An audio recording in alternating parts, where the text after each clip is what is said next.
Hey, what is up guys, GuitarRock here, welcome back to another Brown Dust 2 video. Alright, so we're gonna have the collaboration coming next week. I'm sure you guys are aware of that. However, this week, something insane just happened. Alright, if you guys haven't seen the new patch notes, man, you are in for a treat because we actually have perhaps one more insane meta character that perhaps I think a lot of players are going to benefit from if you pull for her, and that's going to be Nebris. Alright, so let's talk about what we have in this week's patch notes for September 25th before the collab. This is 1 week before the collab. Collab is happening on October 2nd, so keep that in mind. Now, we're going to have a new season event Berserker of Night update, alright? And that's going to feature the old boss that we have fought before. Very, very cool stuff, right? Again, I'm going to make a guide when it comes out. That's going to be something that we'll worry about next week, right? Berserker Night of event shop information, etc. Now, here's the thing about all of this, right? Notice right here, this is going to be the rotation September 26th to October 2nd. We have Labyrinth, Gatekeeper Nebri, Bright Moon Dalvi, Knight of Blood Justia, which I don't recommend getting, and Swordbreaker Alec. These two is a skip, right? But these two characters are actually really, really strong, alright? If you guys own Dalvi, you will know what I'm talking about. But let's focus on this particular character, the Labyrinth, Gatekeeper Nebri. So finally, the Nebri's default version is coming to the game. Now I'm sure you guys are aware, alright? So Nebri used to have a swimsuit variant.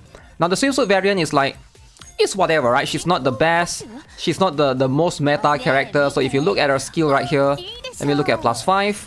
Alright, so increase her own attack. Alright, if you have stats reinforcement, the property damage increase. And then she's gonna deal 210% of your attack. And her range is, she's a very front character, right? But she hits in a 3x2 tile. Now this particular new Nebri, this other variant right here, is going to have an entirely different concept. And I'm so glad that this is going to be something that's for a case, because her previous costume wasn't that meta. So that means this is going to be a much more sought after character. Now what does she do? You can see right here at +0, for 6 turns, damage dealt to the target increases by 100%. So she's going to be an amplifier character, and it seems like she's going to be a universal amplifier, not just a magic amplifier or a physical amplifier. So she's going to be something that's extremely flexible. If you have damage dealt, increase effect, crit damage increases by 200% instead of 6 turns. Alright, attack the enemy 2 times, each attack deals physical damage based on the percentage of your attack. Alright, let's talk a little bit more about this. Right now in the game, you guys are aware, right? If you guys have been playing the Fiend Hunter boss for the longest time, let me see if I can go to the Fiend Hunter and show you guys. Right here, I've made guides about this. Every Fiend Hunter, you want to have an amplifier. Amplifier meaning characters that amplifies the damage to boost your damage to make it even stronger, right? So Livia is going to be a very strong magic amplifier based upon this particular costume. This particular one, you can see, right? Incoming magic damage increase by 100%. So Livia is going to have that. And then for the physical amplifier, we're going to have something like Rafina. She's going to be a very, very interesting character. You can see right here, target's incoming physical damage increased by 100% for 4 turns. Alright, now they both have very huge tile range. Alright, I think this is how they're trying to balance it. You notice the physical amplifier and the magic amplifier, they all have the very huge tile range, 3x3 tile range, right? So this is going to be something that very, very cool. Now for characters like Nebri, she's going to be a universal amplifier. That means she's going to work both on physical and magical team. But she has a 1 straight line. And I actually think this is not bad of a tile range. This is actually pretty decent.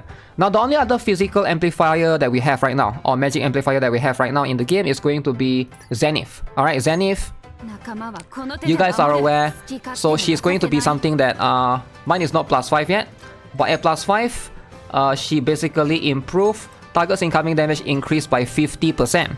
Alright, now Zenith is kind of broken, right? In a way that I guess they balance her out by giving her only 1 small tile range, but if you max everything, she's essentially a 0 SP character. So she doesn't consume any SP. Kind of insane, but if you look at the amount of things that Nebri can do, 100% right here, and this is the tile that she covers, I think she's going to be pretty meta. I think she's going to be extremely strong in the meta currently. Now, do I encourage players to pull for her? If you care about meta, yes. if you care more about collecting limited or collabs or whatever, then wait for next week, right? You can still, remember, you can still get her. She will be added to the standard banner character. It's just I feel like she's a very, very strong character and perhaps going to be one of the few characters that will be having the constant use every single season in every single Fiend Hunter bosses. Now, if you get her to +1, her SP reduced from 4 to 3. That's going to make her even better. At +2, you can see the damage amplification from 100 to 125%. Alright, and then crit damage increased by 250%. This is going to boost her own damage. And then at +3, more damage. But I guess I care more about her amplification potential rather than her own potential damage, which I don't really care about that much. But she's still going to be pretty strong because I believe the next season is going to be water and wind is going to have the advantage, right? Because almost all the collab characters, as far as I know, are wind, at least the first 2 batches, right? So that's going to be something to consider. So up to +4 is going to be the maximum of the potential that you can increase her amplification. Her skill potential does not increase any of the amplification damage as well, right? It doesn't increase any of the damage dealt increase, so there's that as well. And hers is, I like that hers lasts for 6 turns from the get-go, which is going to be pretty substantial, right? Because if you look at most of these, Zenith one is 4 turns, right? If you go all the way, oh, hers is 100%. If you max this, right, 4 turns, but it's only 1 tile. 4 turns for 100%. And then we have characters like what's her name? Rafina is also 4 turns. Alright, you can see 4 turns right here. And then we have character like Livia. Livia is also 4 turns. Conveniently, all of these characters are all 4 turns, right? And then we have someone like Aries, which is a collab character. I forgot about her. She also applies the she's a physical damage amplifier, and you can see hers is also for 4 turns. Alright, every single one of them is 4 turns. So Nebri is going to be the first 6 turn duration amplifier, which I think this is going to basically push her up in the meta. 6 turns, that means that, and her cooldown 3 turns, that means you can constantly just use this particular skill, right?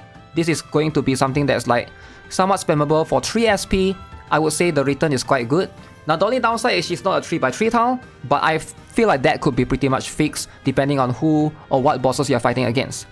Now one more thing is she also has a weapon, right? I don't really recommend for this because collab is coming soon, but if you want to get Nebri, at least get 1 copy or at least up to +1 because the 3 SP, right? Now Bright Moon Dalvi, also a very strong character. I highly recommend her if you can get some copies. She is a very strong contender in PvP and a lot of areas. I would say that she's probably going to be one of the better character, and if you start recently as well, you get the other variant for +5, right? The swimsuit Dalvi as well. So this costume pretty much complements the other one, so you get 2 costumes to use in your end game and stuff. Alright, very, very cool. Do I recommend pulling for any of these or go hardcore, right? If you guys want maybe just 1 copy, but I wouldn't like spend too much because collab is coming really soon, and maybe just wait for the collab before we judge further. Now as you can see, alright, so Beach Vacation Eclipse will be added. Night of Jealousy Livia will also, all of this will be added to Powder of Hope. And then you get Empress of Sea Rubia and White Boat Yuri. Yuri will not be added, but Rubia will be added to the Powder of Hope. Okay, so Bright Moon Dalvi also will not be added, but Nebri will be added to the Powder of Hope. So that's pretty cool. At least we got those going for us, right? Right now we also have this mid Leatrice, Swordbreaker Elec, Promise of Vengeance Lethal, and oh wait, is this for after September 12th, before October 2nd? Yeah, this is going to be what we will be having for the timing. So yeah, pretty cool. I'm curious what you guys think of Nebri overall. I feel like she's going to be one of the better characters to obtain. Sadly, they have to put her right before the collab, which is kind of interesting actually. If you ask me, it's kind of interesting, right?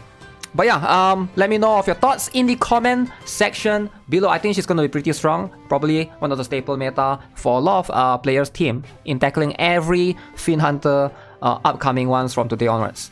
So with that being said, that's going to be it for this particular video. Subscribe if you guys haven't already. Give this video a like. I'll see you guys in the next one. Stay tuned. Have a nice day. Goodbye.